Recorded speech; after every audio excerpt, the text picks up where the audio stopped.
sampai di apa sih, suruh makan tai anjing itu loh.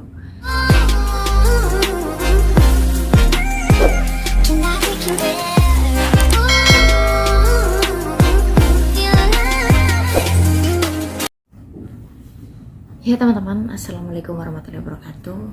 Jadi sore hari ini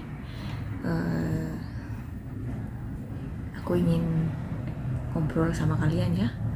Seperti yang kalian lihat di TikTok, di Facebook, di YouTube itu lagi viral, seorang TKW disekap majikan dan dianiaya. Ya, jadi kalau melihat seperti itu tuh kayak mengingat pengalaman aku pribadi pas saat pertama kali datang ke Taiwan di tahun 2011 Desember ya. Desember tanggal 5 tahun 2011. Pokoknya aku selalu ingat tanggal itu, tanggal dimana awal aku menjadi seorang TKW Taiwan. Dan bener-bener yang ngerasain yang namanya kerasnya Taiwan ya. Jadi melihat Mbak RK itu kayak melihat diri sendiri. Cuma bedanya kalau Mbak RK ini lebih parah dari yang aku alami. Kalau Mbak RK ini kan dapat kekerasan fisiknya itu sangat-sangat fatal ya. Dari mata yang sering ditonjok sama majikan, gendang telinga yang rusak ya. Jadi pokoknya aku tadi udah kasih video di bagian depan itu, aku ambilnya dari temennya Ko Faisal di TikToknya itu. Aku ngambil dari situ ya. Terus kalau misalkan kalian kurang jelas, kalian bisa kepoin di YouTube-nya Ko Faisal. Di situ ada semua penjelasannya dari part 1 dan part 2. Nggak tahu nanti kalau ada part 3-nya ya, kalian bisa kepoin sendiri di sana. Jadi mbaknya itu sangat-sangat kasihan sekali ya teman-teman. Jadi dari bagian gigi sini ya, giginya itu sampai patah rontok ya, karena itu dipukul pakai sutil. Sutil itu apa? Sutil itu yang buat masak sayur itu teman-teman. Dipukul ke mulutnya sampai apa ini namanya, bibirnya itu sobek kayak bibir sumbing gitu ya, dan giginya itu patah. Ya Allah, melihatnya itu kasihan bener-bener, kayak ikutan ngerasa. Astagfirullahaladzim, semalam aku tuh sampai hampir kayak nangis, bener-bener lihatnya tuh kayak sedih banget sih, nggak tega.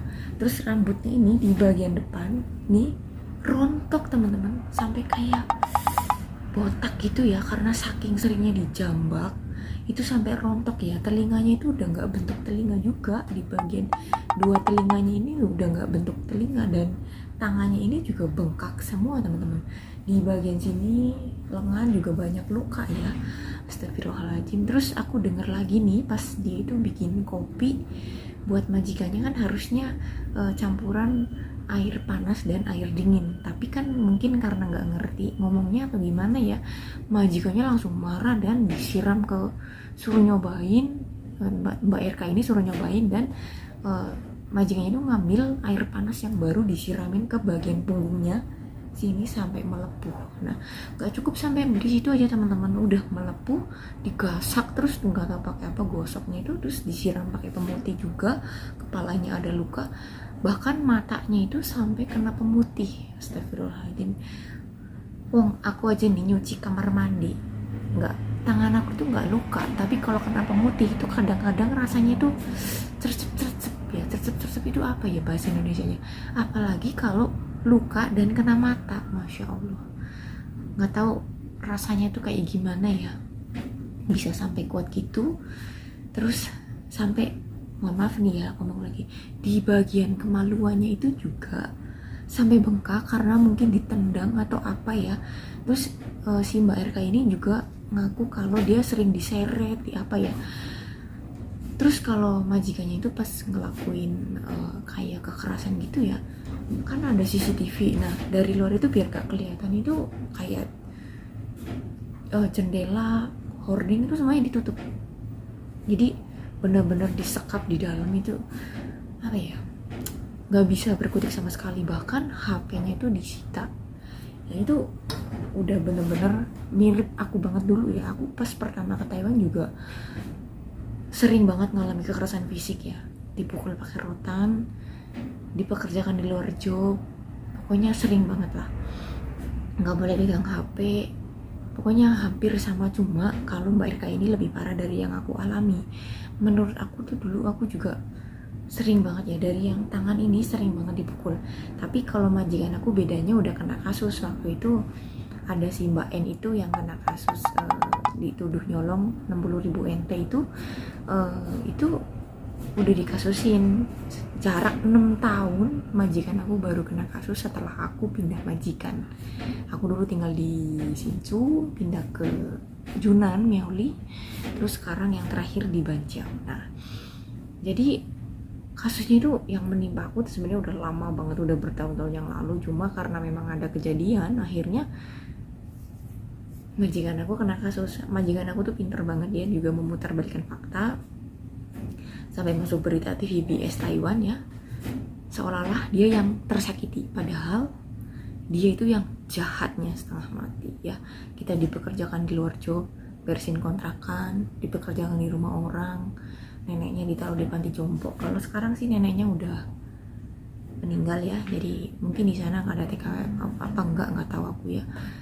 Pokoknya seperti itulah kehidupan di Taiwan, suka dukanya ada.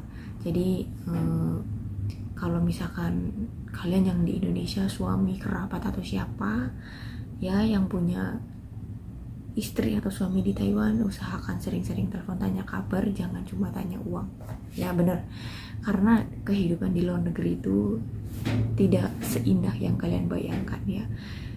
Itu si mbaknya itu, si Mbak RK itu sampai di apa sih, suruh makan tai anjing itu loh, suruh makan tai anjing. Orang baunya aja itu udah kayak apa, disuruh dimakan. Bener-bener gila emang itu majikan ya. Kalau seandainya kalian yang menimpa seperti itu, kalian tolong jangan takut, kalian langsung kabur. Jangan kayak aku dan Mbak RK. Dulu aku gak bisa ngelapor ke siapa-siapa, ngobrol sama teman orang Indo aja aku gak bisa, takut. Sama tetangga dikasih makanan juga takut, karena majikan aku tuh super duper gila. Jadi ya sama nasibnya kayak Mbak RK, dikurung, tapi bedanya aku kan masih bisa keluar. Maksudnya aku masih bisa bekerja di rumah orang, dan alhamdulillah orang yang aku bersihin rumahnya itu baik banget, sampai ngasih jajan, ngasih uang ya, meskipun 100 ya aku kumpulin buat beli pulsa telepon ke Indo. Aku nyolong telepon ke Indo beli pulsa, karena kalau nggak gitu aku nggak, sama sekali nggak bisa telepon ke Indonesia. Jadi begitulah pengalaman aku ya, pertama kali ke Taiwan itu bener-bener nggak mulus.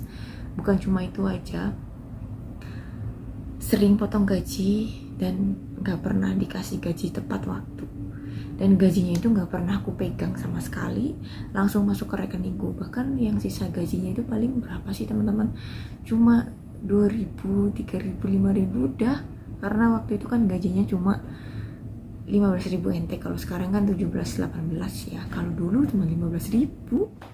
Nah pas udah mau finish kontrak itu, aku kan diiming-imingin gaji 25.000 teman-teman. Aku aduh, gaji 15.000 aja itu aku tuh kesiksanya itu udah lahir batin, apalagi gaji 25.000 itu kesiksanya kayak apa ya kan. Aku akhirnya nggak mau, dan di tahun 2014 tanggal 5 Desember aku pulang Indonesia, dan senang banget aku bisa ketemu keluarga Indonesia dengan selamat. Dan bedanya kalau aku tuh masih resmi, nggak kabur kayak Mbak RK ini, jadi aku masih, prosesnya masih oke ya. Jadi aku alhamdulillah bisa pulang ke Indonesia dengan selamat, bisa ketemu dengan orang tua di Indonesia, meskipun pulang dengan tangan kosong. Bisa dibilang tangan kosong karena aku kerja di sana itu nggak dapet uang, dari sering banget dipotong gaji, sering ganti barang apa segala macam. Bahkan dulu kulkas penyok dikit aja aku juga nggak tahu itu yang menyokin siapa, dia penyok dikit banget aku didenda 10.000 NT. Nah itu 10.000 NT nya bener-bener diambil sama dia, dan ya udah aku ya udahlah ikhlasin aja gitu kan, nanti insya Allah juga dapat gantinya lagi. Dan aku pulang ke Indonesia 2 minggu itu aku langsung daftar ke PT, dan sampai sekarang aku belum pulang. Aku terbang lagi ke Taiwan itu tahun 2015 teman-teman. Jadi alhamdulillah banget bisa merasakan yang namanya syahdunya Taiwan, merasakan suka dukanya Taiwan ya. Jadi bersyukurlah udah bisa melewatin masa-masa sulit di Taiwan ya. Itu bener-bener kalau kita yang bukan kita yang menolong diri sendiri itu nggak ada orang lain yang bisa nolong, bener-bener mengandalkan diri sendiri ya, bener-bener itu aja sih. Kayak HP nggak punya, saudara ada tapi nggak bisa dihubungi karena aku nggak punya apa-apa untuk menghubungi mereka.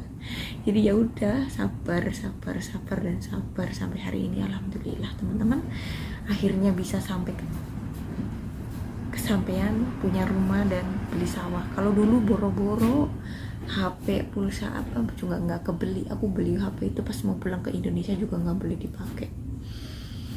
Ya untuk Mbak RK, semoga kasusnya cepat selesai dan dapat pertolongan yang layak ya. Pokoknya dapat perlindungan yang layak. Kasihan banget liatnya, sumpah demi Allah. Sampai merebes milih akunya. Sampai kayak bener-bener gak tega banget. Kok ada ya manusia yang setega itu? Ngebayangin, nge-flashback diri aku sendiri aja kadang-kadang sampai lemes ya. Kok bisa saya dulu dibukulin diem, kok aku dalam hati mikir kok aku goblok banget gak ngelawan gitu ya, kok ini malah lebih parah dari aku. Astagfirullahaladzim. Semoga Mbak RK kasusnya cepat selesai dan majikannya itu dapat ganjaran yang setimpal ya Mbak. Amin amin ya rabbal alamin ya. Aku mau pamit aja, ini udah sore, wayahnya masak ya. Mbakku masih tidur jadi aku bisa ngobrol sama kalian. Wassalamualaikum warahmatullahi wabarakatuh. See you next video.